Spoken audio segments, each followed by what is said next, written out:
Assalamualaikum warahmatullahi wabarakatuh. Halo teman pemilih, ketemu lagi dengan saya Ayu Gintari, Kadip Sosdikli Parmas KPU Kota Singkawang. Nah, hari ini KPU Kota Singkawang mendapatkan tamu istimewa, yaitu Bapak Dr. Hidam Holik. Selamat datang Pak di Kota Singkawang. Terima kasih. Nah, gimana Pak? Sudah 3 hari di Kota Singkawang. Apa nih kesan-kesannya untuk kota yang terkenal dengan kota Amoy, kota Seribu Kelenteng, dan kota tertoleran di Indonesia? Luar biasa. Ya. Pertama dari sisi topografi, saya bisa menikmati laut, saya bisa menikmati pemandangan bukit. Di sini masih ada bukit, dan kategorinya kota Singkawang ini masih hijau. Kota tapi masih banyak tanaman, masih banyak pepohonan. Ini luar biasa bagi saya. Apalagi di situasi global warming atau climate change ini menarik. Ya. Selanjutnya dalam perspektif multikulturalisme, Singkawang menarik untuk jadi inspirasi berbagai daerah untuk bisa mengembangkan budaya multikulturalisme. Kenapa? Karena di Singkawang memang terkenal dengan sikap toleransi dari masyarakat. Artinya apa? Di sana ada kedewasaan dalam berinteraksi di tengah masyarakat majmuk. Ini tentunya nggak mudah. Artinya Singkawang menginspirasi daerah-daerah lainnya untuk menjaga dan mengembangkan sikap toleransi yang itu merupakan satu fakta sosial yang harus kita kembangkan. Oke, artinya modal sosial untuk Singkawang menjadi kota toleran emang udah banyak ya Pak ya, kalau dari penjelasan Bapak tadi. Dan ini sangat kompatibel dengan demokrasi. Ciri dari demokrasi itu kan perbedaan. Salah satu cirinya itu ada perbedaan. Kenapa ada perbedaan? Karena ada kebebasan. Jadi kalau masyarakatnya sudah toleran, artinya dia akan menghargai perbedaan tersebut. Ini ciri dari masyarakat yang dewasa. Mengapa? Karena yang namanya perbedaan itu adalah fakta sosial, atau dalam terminologi agama yang saya anut itu adalah sunatullah. Gak bisa perbedaan itu jadi kesamaan itu nggak bisa. Biarlah perbedaan ini memperindah. Kita bisa menikmati suasana langit yang ada pelanginya itu karena warna-warni dari pelangi. Oke. Artinya begini, dapat saya simpulkan tadi bahwa masyarakat Kota Singkawang ini sudah dewasa. Menghargai perbedaan salah satu ciri orang yang matang dalam bersikap. Dan itu ciri dari orang yang sudah dewasa, dan ini bisa jadi modal sosial untuk meningkatkan kualitas demokrasi di sini. Baik. Nah, kita permulaan aja udah berat nih Pak. Nah, kebetulan saja Pak, hari ini tema kita adalah merawat demokrasi di Kota Seribu Kelenteng, refleksi untuk pemilu ke depan. Kita tahu nih Pak, pemilu ke depan sih masih 2030 ya. Nah, tapi kita sudah 2029. 2029. Maaf. 2029. Nah, kita harus mengevaluasi dari sekarang, dan mungkin ada beberapa hal yang mungkin harus kita perhatikan untuk KPU Kota Singkawang sendiri. Nah, kalau Bapak melihat arti penting pemilu di kota-kota yang multikultur seperti Singkawang itu seperti apa? Ya, semua kota sama ya. Kalau kita bicara tentang urgensi dan signifikansi demokrasi elektoral sama, karena ini menjadi sistem politik di Indonesia. Tinggal sebenarnya sampai sejauh mana kota ataupun kabupaten atau daerah tersebut bisa mewujudkan yang namanya meaningful participation. Partisipasi yang bermakna dalam konteks demokrasi elektoral. Nah, inilah yang perlu kita evaluasi. Ya. Dan kita ketahui bahwa di dalam penyelenggaraan pemilu itu, desain undang-undangnya itu mendorong, mendrive agar pemilih itu aktif. Contohnya, dari sisi pemutakhiran daftar pemilih, regulasi pemilu itu menjelaskan bahwa pemilih harus aktif. Ada kata apa? Pemilih mengecek. Itu kan harus aktif.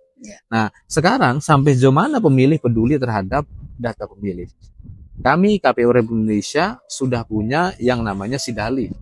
Pemilih bisa mengecek data pemilihnya. Artinya, kami sebagai regulator harus mempersiapkan infrastruktur agar pemilunya partisipatif. Nah, nanti teman-teman di KPU Kota Singkawang bisa lakukan evaluasi sampai jauh mana partisipasi pemilih. Nah, kalau sekiranya partisipasi pemilihnya dalam artian keaktifan mengikuti tahapan pemilu itu ternyata uh, perlu terus ditingkatkan, maka teman-teman di KPU Singkawang ini harus bisa memperbaiki desain komunikasi publiknya. Oke. Nah, sehingga masyarakat bisa menjadi lebih dekat dengan pemilu. Kalau ada komentar, saat ini kan masih jauh, betul, dari durasi waktu ke 2029 masih jauh. Tapi kalau kita bicara tentang demokrasi elektoral, itu bukan jauh. Karena demokrasi elektoral ini akan berlanjut pada demokrasi di mana para pejabat terpilih lewat mekanisme pemilu menjalankan atau mewujudkan janji-janji politik mereka di masa kampanye. Jadi ini sifatnya continuous. Nah, hal inilah pasca tahapan pemilu dibutuhkan bagaimana pemilih tetap ada engagement dengan kandidat terpilih.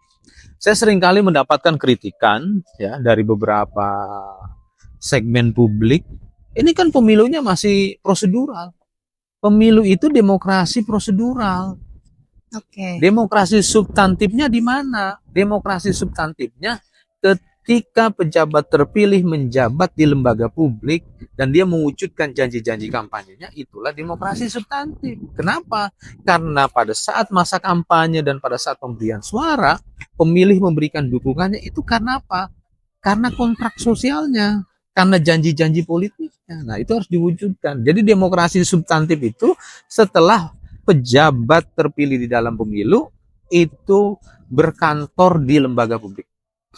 Dan dia harus mewujudkan janji-janji kampanyenya.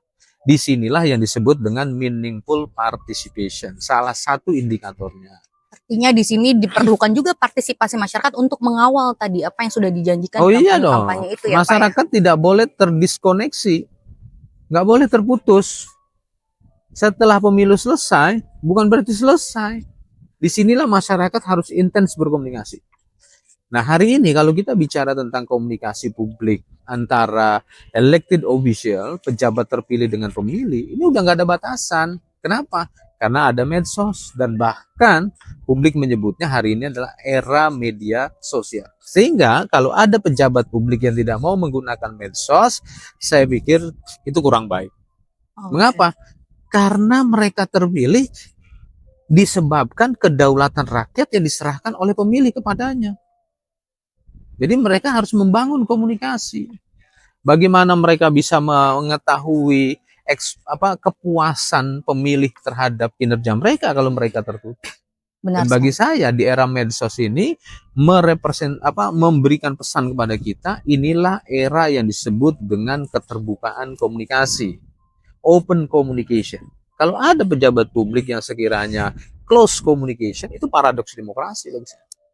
Bertentangan dengan demokrasi kita, Pak. Bertentangan. Kenapa? Yang namanya pejabat publik itu harus bisa membangun komunikasi dan hubungan dengan pemilih. Itulah yang disebut dengan engagement. Nah, ini yang seringkali diabaikan. Kalau mereka ada hubungan antara pejabat terpilih dengan konstituen mereka, dengan pemilih mereka, ini nanti dampaknya luar biasa. Apa? Low cost in politics. Wow. Nah, jadi biaya pemilunya ke depan menjadi murah. Ya. Kenapa? Mereka hadir setiap saat. Begitu juga dengan mereka yang sekiranya terobsesi untuk menjadi pejabat terpilih di kemudian hari atau menjadi kontestan pemilu. Kalau mereka nggak membangun komunikasi dalam rentang waktu yang cukup lama, itu dampaknya apa? High cost. High cost. Buktiin ngomong saya. Benar. Tapi kalau mereka punya engagement dengan pemilih, itu akan semakin murah biaya politik. Ini kan kita sekarang ini masih ada kritik bahwa sistem pemilihan langsung, sistem proporsional daftar terbuka itu mahal. Saya pikir nggak juga. Orang Indonesia, pemilih Indonesia, ini orang Timur yang memiliki kekerabatan yang sangat kuat. Masyarakat Timur terkenal dengan kolektivisme sosialnya. Yeah. Nah, itu. Jadi logika komunikasi politiknya harus didesain dalam konteks kolektivisme kultural. Tapi seringkali prakteknya ya itu perilaku komunikasi politiknya tuh individualisme. Itulah yang akhirnya membuat ada jarak. Nah, jadi bagaimana cara kita merawat demokrasi, ya? Selain pada persoalan kita sama-sama untuk terus mengembangkan literasi demokrasi dan kepemiluan, maka para pihak yang terlibat dalam panggung demokrasi dan pemilu itu harus tetap membangun relasi. Dan dibangunnya memang sejak sekarang, Pak, bukan hanya pada saat kampanye doang. Bukan. Karena dia bersifat continuous, berkesinambungan, tidak terhenti ketika tahapan pemilu terhenti. Jadi kalau komunikasi politik terhenti ketika tahapan pemilu selesai, saya pikir itu perlu diluruskan cara berpikir demikian. Oke, benar ya. Teman pemilih, tadi ada informasi penting. Jadi komunikasi politik sangat harus diberikan oleh pejabat publik terpilih kepada masyarakat. Selanjutnya, Singkawang ini sebagai kota tertoleran, Pak, di Indonesia dan berkali-kali menjadi peringkat pertama. Menurut Bapak, nilai toleransi ini sejalan tidak dengan semangat demokrasi yang dijalankan lewat pemilu? Dalam demokrasi itu kan ada satu perilaku yang harus dikembangkan. Respek terhadap perbedaan. Tidak ada orang yang bisa melakukan respek terhadap perbedaan kalau nggak punya yang namanya toleransi, mindset toleransi. Itu. Orang yang punya mindset toleransi, dia akan mengakui keberadaan orang lain. Saya pernah baca sebuah buku yang ditulis oleh Profesor Wilkim Lika, judulnya Multicultural Citizen. Ya, ini seorang profesor sosiologi dari Kanada. Beliau menegaskan dalam masyarakat multikultural penting mengedepankan yang namanya politik of recognition. Politik pengakuan. Ya. Apa yang dimaksud dengan politik pengakuan? Semua pihak diakui keberadaan. Nah, agar bisa mewujudkan politik of recognition sebagai satu unsur penting dalam demokrasi di tengah masyarakat majemuk, itu harus punya mindset toleransi. Dan biasanya mindset toleransi ini juga akan dipengaruhi oleh bagaimana sikap keagamaan kita. Lebih tepatnya persoalan teologi.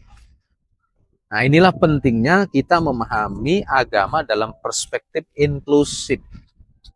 Ya, kalau di sini sudah terbukti dengan dari setiap periode, dari setiap tahun ke tahun mendapatkan predikat sebagai kota tertoleransi, artinya memang punya modal sosial dan budaya yang sangat kuat untuk bisa mematangkan proses demokrasi.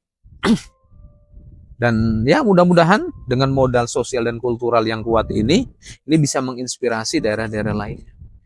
Ya, disinilah aktualisasi dari yang namanya Bhinneka Tunggal Ika.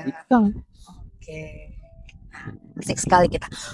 Nah, begini Pak, dari perspektif KPU RI sendiri nih, tantangan umum Pak dalam menyelenggarakan pemilu di daerah multikultural seperti Singkawang, multi etnis ya. Jadi di Singkawang ini Pak, ada 17 paguyuban etnis. Menurut Bapak nih, tantangannya apa nih? Oke, dengan keberagaman tadi, kita adalah sebagai modal sosial untuk berdemokrasi, untuk bertoleransi. Tapi ada nggak sih Pak tantangannya Pak?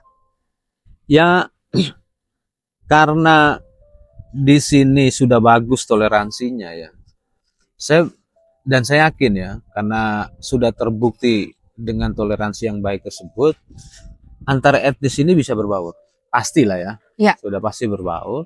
Sehingga saya berharap ya dalam komunikasi politiknya ini bisa lebih mengedepankan perspektif multikultural. Jadi ketika bicara isu-isu publik itu bukan sekedar bicara isu-isu yang segmented terkait dengan kelompok mereka. Satu etnis ya. Ya gitu. Jadi ini bicaranya lebih pada hal-hal yang sifatnya umum. Kenapa? Karena ruang publik adalah milik bersama. Ya, benar sekali. Ruang publik adalah milik bersama, sehingga ketika bicara tentang pembangunan, maka pembangunannya harus inklusif. Nah, pembangunan ini kan dirancang pada masa kampanye. Itulah yang disebut dengan kontrak sosial. Nah, jadi pemilu itu memfasilitasi para kandidat bersama pemilih merumuskan rancangan pembangunan.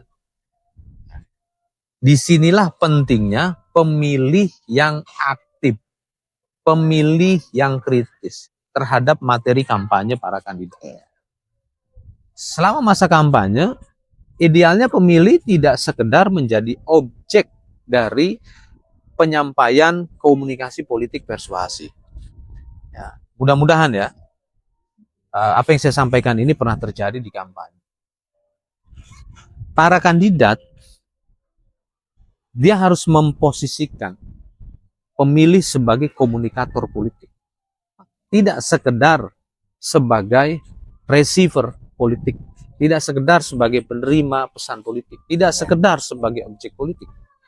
Ya mudah-mudahan ini terjadi. Kalau sekiranya hal tersebut belum terlihat dengan baik, ya inilah saatnya kita memberikan civic education, political education, ataupun lebih tepatnya voters education. Sehingga ke depan pemilih ini menjadi good political communicator. Komunikator politik yang baik. Cirinya apa? Dia bisa merespon pesan ya dalam tataran analitis kritis.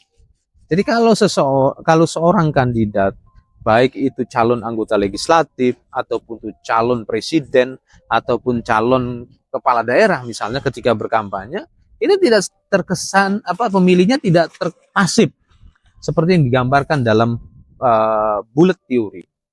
Ya, bullet theory ini menjelaskan satu penerima pesan dalam kondisi pasif, sehingga penyampaian pesan itu seperti peluru yang ditembakkan, pasti kena. Nah, itu jangan. Nah, demokrasi yang baik itu adalah demokrasi yang dialogis. Itulah saya selalu berpesan kepada teman-teman pada saat masa kampanye sebaiknya terus di-drive pemilihnya bisa berdialog. Mengapa? Karena di masa kampanye inilah dirancang secara bersama antara pemilih bersama dengan kandidat, merumuskan tentang desain pembangunan. Apa yang mau diwujudkan untuk Kota Singkawang ini? Karena memang pemilu itu dalam perspektif developmentalisme politik, dia kategorinya kebijakan payung. Ya, ketika ini dirancang di pemilu, dia akan memayungi seluruhnya. Apalagi kalau kita bicara tentang undang-undang pilkada. Visi misi program pasangan calon terpilih itu menjadi rencana pembangunan jangka pendek. Jadi sumber rancangan pembangunan jangka pendek yang dituangkan dalam sebuah perda. Jadi pemilu itu sangat penting. Nah, saya berharap teman-teman KPU Kota Singkawang ini terus bisa mengedukasi pemilih, memberikan informasi yang tepat tentang posisi sangat strategis pemilih dalam pembangunan. Oke, baik. Ya, pemilih bukan objek. Pemilih adalah subjek. Bahkan kalau kita menggunakan perspektif politikal marketing yang sejak tahun 2004 menjadi populer di Indonesia, karena Indonesia mengalami amerikanisasi komunikasi politik, ada satu hal yang mesti dilakukan. Apa itu, Pak? Ya, ini saya rujuk dari pemikirannya Profesor Liz Marshman, seorang ahli marketing politik dari London. Market orientation, atau istilah lainnya customer orientation, atau istilah lainnya voters orientation. Dengan menggunakan intelijensi pasar, para kandidat harus bisa mendengar, mengetahui apa yang diinginkan oleh pemilih. Jadi tidak sekedar kandidat ini datang ke satu tempat lalu dia menyampaikan pesan-pesan politik persuasif, enggak begitu. Dia harus bisa mendengar kalau ingin menang. Itu dalam perspektif marketing politik. Orientasi pemilih ini atau voters orientation ini sangat penting, karena inilah kunci. Itu. Dan dalam perspektif demokrasi ini penting. Dengan seorang kandidat mengedepankan voters orientation, maka akan terjadi dialogis. Nah, sekarang pertanyaannya, apakah pemilihnya siap enggak? Silahkan dievaluasi bagaimana praktik kampanye di pemilu legislatif, di pemilu presiden, di pilkada kemarin seperti apa. Keaktifan pemilih dalam berdialog. Kalau sekiranya perlu ditingkatkan karena catatannya ternyata pemilihnya belum terkategori pemilih aktif atau pemilih pasif, inilah saatnya teman-teman untuk mengedukasi. Oke, baik sekali. Saya serasa kuliah umum pagi ini. Ini 3 SKS sepertinya, Pak. Nah, pesan Bapak sendiri nih, Pak, untuk masyarakat Kota Singkawang sebagai kota multikultural. Nah, karena tadi saya mendapat highlight bahwa pemilih harus tetap kritis. Nah, Mungkin Bapak bisa sampaikan pesan-pesan untuk masyarakat Kota Singkawang, Pak, khususnya Pak, kelompok muda, perempuan, dan marginal. Bicara partisipasi ya, saya memandang tidak sekedar hak, tapi dia responsibility. Bahkan saya ingin menarik wilayah ini pada tataran konstitusionalitas. Saya menganggapnya partisipasi itu adalah constitutional responsibility, tanggung jawab konstitusional. Kok jauh sekali partisipasi itu bagian dari tanggung jawab konstitusional? Karena demokrasi kita demokrasi konstitusional. Konstitusi kita secara eksplisit mengatur itu. Ada dua frasa berkaitan dengan kedaulatan rakyat atau kedaulatan berada di tangan rakyat. Itu eksplisit. Tidak hanya di batang tubuh tapi juga di pembukaan. Jadi partisipasi itu adalah kewajiban konstitusional kita. Nah, kalau sekiranya ada warga negara yang tidak mau berpartisipasi atau inaktif, itu bagaimana? Inilah tantangan kita bersama untuk mengaktifasinya. Partisipasi di dalam demokrasi tidak sekedar pada saat pemilu dengan menggunakan hak pilih, tidak. Justru partisipasi yang terpenting adalah pada saat pejabat terpilih menjalankan tugasnya di lembaga-lembaga publik. Dia harus tetap berpartisipasi. Partisipasinya bagaimana? Mulai dari mengakses informasi. Ya, mengakses informasi dalam bentuk membaca berita, berbagi berita. Tapi mesti diingat, beritanya harus berita yang faktual, bukan berita yang terkategori clickbait ataupun berita-berita post-truth, karena era kita masih era post-truth, politik pasca kebenaran. Oke. Nah, tadi itu kan pesan-pesannya untuk masyarakat Singkawang. Nah, untuk harapan Bapak kepada KPU Kota Singkawang sendiri, yang dimana tidak hanya untuk KPU Kota Singkawang, Pak, tapi KPU kota lain yang memang masyarakatnya multikultur, Pak. Kita ini punya slogan ya, KPU melayani. Ya.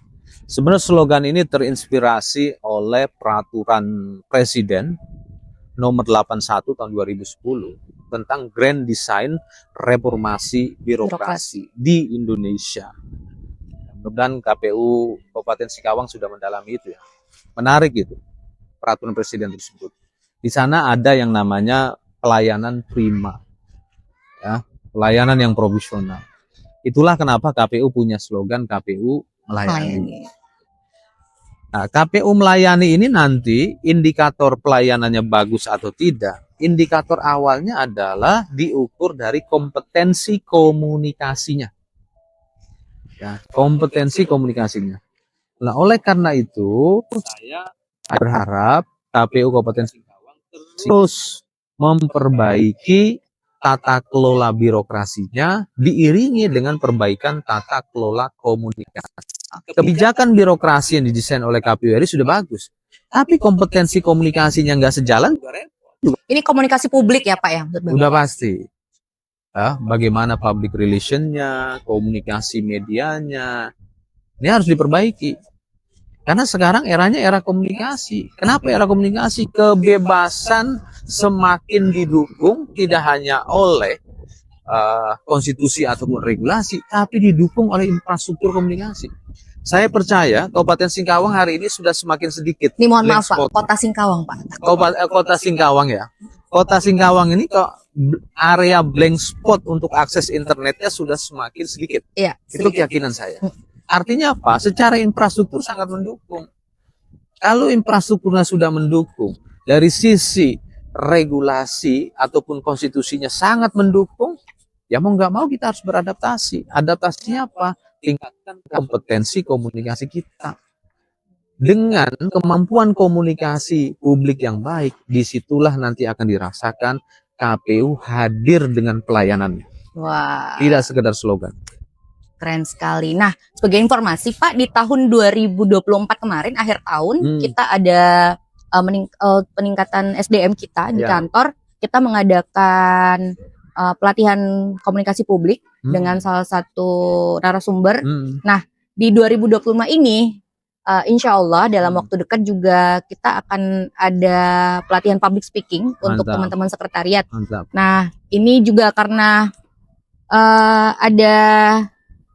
ada kerjasama kita dengan salah satu lembaga untuk public speaking dan dengan teman-teman psikolog. Ya. Walaupun kita terbatas efisiensi teman pemilih, tapi insya Allah KPU terus berupaya untuk memberikan pelayanan terbaik dengan meningkatkan SDM-SDM kita. Seperti itu. Ada satu catatan penting buat saya. Gimana Pak? Ya, selain pada kompetensi komunikasi yang tadi ya, ada public relation, komunikasi media dan sebagainya, pesan saya mohon nanti dipikirkan tentang pentingnya program komunikasi disabilitas. Baik. Ya, disable communication. Disable communication. Ya, komunikasi disabilitas. Ya, kenapa? Karena kita sudah punya undang-undang nomor 8 tahun 2016 tentang penyandang disabilitas. Dalam undang-undang pemilu ada pasal 5. Pasal 5 yang menjelaskan tentang pemilu yang inklusif. Nah, nanti ya di non tahapan ini saya berharap di kantor KPU Kota Singkawang tuh ada yang mengerti bahasa isyarat, bahasa disabilitas, tidak hanya bahasa isyarat yang seperti kita lihat dalam insersi gambar dalam tayangan media massa ya, tapi juga ada yang mampu menulis huruf braille. Nah, ini yang sering kali dilupakan. Padahal Indonesia sudah punya Undang-Undang nomor 8 tahun 2016 tentang penyandang disabilitas. Nanti mohon dipikirkan.